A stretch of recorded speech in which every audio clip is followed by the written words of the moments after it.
So back to the Trent Out Loud podcast. I watched that podcast at least twice, maybe. Did he even ever upload the whole podcast? Because I'm pretty sure it was the whole thing. Okay. I'm pretty sure it was like 45 minutes. It had to be the whole thing because I was watching it for a little bit. But there's two things that I strongly was like kind of against. As he was interviewing you, I felt like he had more feelings within that interview rather than trying to get the facts out. Thank you. He didn't know what the hell he was talking about. I wouldn't say he didn't know what he was talking about. I'd just say there was more feelings. He did a lot of times because I would ask him specific questions and he would say, I don't know, but I believe or I feel, like you said this. Yeah. And I'm like, well, how are you having an interview with somebody and you're interviewing me about a topic, but you can't even ask me questions about the topic because you don't even know what we're talking about? Yeah, it's that, but it's just like, I'm real strong on if you're interviewing someone, especially when you bring someone on, you know what they're like, or you should know what they're like, the whole background. You should know what type of personality they're about to bring to your platform. So for you to get your whole feelings involved, yeah. And obviously when feelings are involved, God knows how you're going to react. Yeah. You're always going to do things that you're going to end up regretting. So that was one thing I wasn't a big fan of.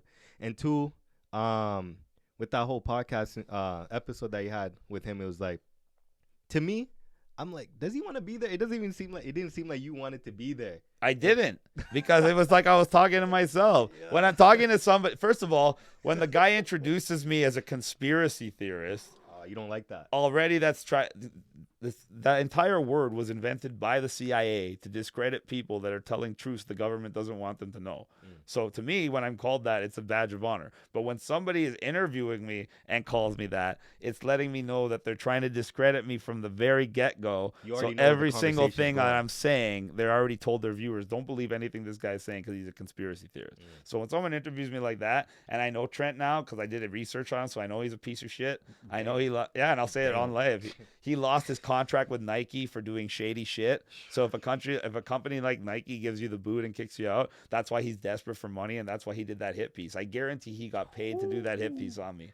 I guarantee. I'm not gonna get into that. I guarantee I'm not gonna get into that. He got paid to do that hit piece on me because he didn't know anything about me. He didn't know anything about what we were talking about. He did that, and he was told, get Chris Sky on there and try to make him look bad to black people. That's what he was told. It was quite obvious, and that's why I wasn't giving him any respect, because it was just obvious. It was a really badly. You saw it from the start where it was going, and I called him out from the start. What I did like where the conversation went was you was talking about how the government is taking control, and he said they're not physically taking control, but what you said that really made sense is it's more psychological, it's more mental than anything. If they could get you to do it without them physically doing it themselves. It's the same thing. He's trying to tell me it was a different thing. How is it different? What I'm saying is it's the same thing, but one is stronger than the other. If I could mentally make you do something without physically being that's stronger. No, that's what I'm saying. Yeah, and that's what I was telling him. I go, he was arguing saying, first of all, he was arguing saying that coercing someone mentally and coercing someone physically isn't the same thing. Meanwhile, of course it is. If I want both of you to take a vaccine, and all I have to do to get you to do it is say, I'm going to have you fired from your job if you don't take this, and you go and take the vaccine. But for her, I had to physically hold her down and give it to her. Who was weaker? You. No, who was easier to influence? You. And did they need to use physical to influence anybody? No.